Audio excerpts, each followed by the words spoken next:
Hi, my name is Rachel. I'm the CSA and office manager here at Siena Farms, and today I'm going to be guiding you around the farm.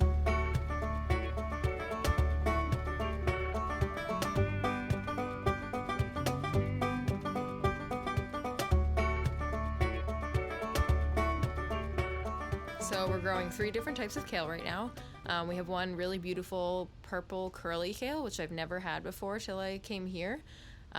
It's got even like a tighter curl than the normal green curly kale, and it's really beautiful to add color to salads. You can make kale chips out of it because it's so nice and curly and crunchy with a great texture. And then we have the regular green curly kale, which is also really delicious in a salad. And our last type of kale is the Tuscan kale, which is the big, beautiful green leafy kale. It's also called dinosaur kale, which I think is very appropriately named because when you look at it, it's just so gigantic, it almost looks prehistoric. And then our carrot field, we planted around 1 million seeds this year. So if all goes well, we would have 1 million carrots, but of course, there are other pressures, there are weeds, so who knows how many we'll actually get. So we have 2 different barns here. We have a little barn and our big barn. And in the big barn, we have pets, basically our favorite members of the farm. We have Agnes the cow and Legacy the horse, and they're best friends. I didn't know this before I got here, but larger mammals like these two tend to like to have basically another friend, another partner. So we found that Legacy does really well with Agnes, and it kind of calms her down, keeps her steady. And yeah, they're attached at the hip. When you notice when they're separated, you can tell. They're a little stressed out. They love to be near each other, and they go out in the fields every day. And Legacy is actually Siena's horse, which is Chris and Anna's daughter, so she rides her almost every day. And something that Farmer Chris likes to say is that you're either a cow person or a horse person, kind of based on your personality. So he thinks he's definitely a cow person. I think I'm also a cow person as well.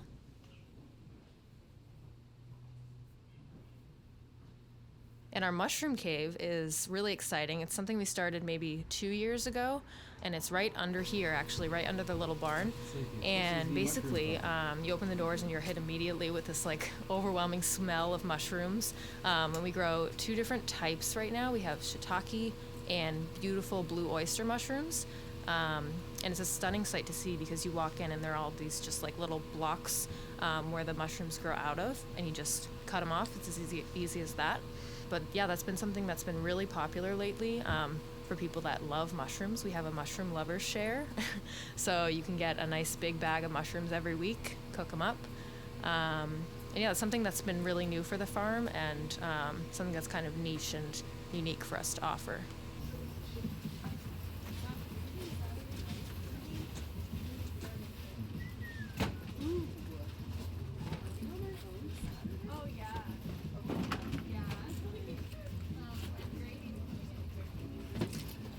So in terms of sustainability, it's something that is obviously very important to Siena Farms.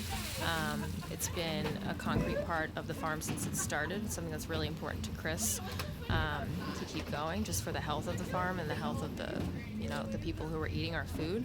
And so basically, we are not a certified organic farm, just because the certification to be organic is actually pretty costly, and is a lot of added administrative work that is not necessary typically. We like to kind of view it more as a trust that we have with our customers and the farmers, that we don't use any pesticides, anything synthetic in our fields, and it's just something that's good for us, good for our customers, and good for the long-term health of the fields in general. So crop rotation is something that's really important for a farm in general and its long-term health. If you are to keep repeating the same crop on the same soil, they basically learn to know each other, and it makes it more easy for pests to get involved. And of course, since we're not using any pesticides, that would make it very difficult.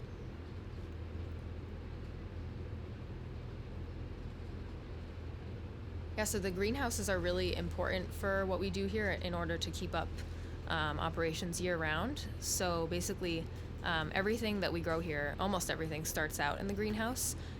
So we'll have weekly seedings that our farmers do, In the colder months, when we're not doing weekly seedings, we are using the greenhouse mainly for storage of our bulk crops. So right now we have a lot of our squash that we keep in bulk bins that we picked straight from the fields, or we line the squash up in bread trays to keep them nice and laid out with lots of airflow, and that helps them cure and get sweeter and sweeter as the winter goes on. And other than that, we use our greenhouse space for a lot of CSA box pack in the winter because, as you might understand, it gets very cold here.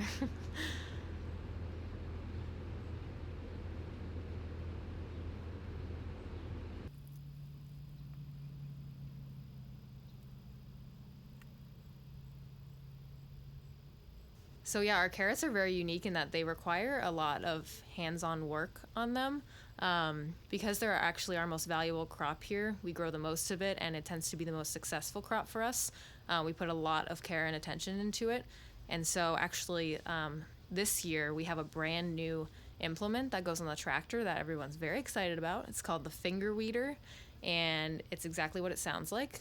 It basically does the work that we normally do with, our hands. Because if you look at the tractor implement, there's basically like these little rotating spirals that look like fingers kind of, and it goes through the crops and knocks out all the little weeds really delicately, and does basically what we would do, but way faster and way more efficiently. But that being said, we do still hand weed them. So this year, for example, we still did 3 or 4 passes hand weeding ourselves on each bed of carrots. For our CSAs, we have weekly box pack that we do. And so our harvest manager decides what's going to be in the box based on what's ready in the fields. And we usually have around 12 to 13 different types of crops that go in. So it's a nice mix. And basically, it's a very organized process that we've gotten down to a T, where we line up each of the bins of the different crops, and each person, each of the farmers has a different little station, and the box just gets passed along and thrown carrots, leeks, kale, whatever is in the box that week. And then at the end, we all pile them up, and we have a really precise list of where things are going, whether people are picking up here at the farm, or if they're getting delivered out to Boston, or on our home delivery truck.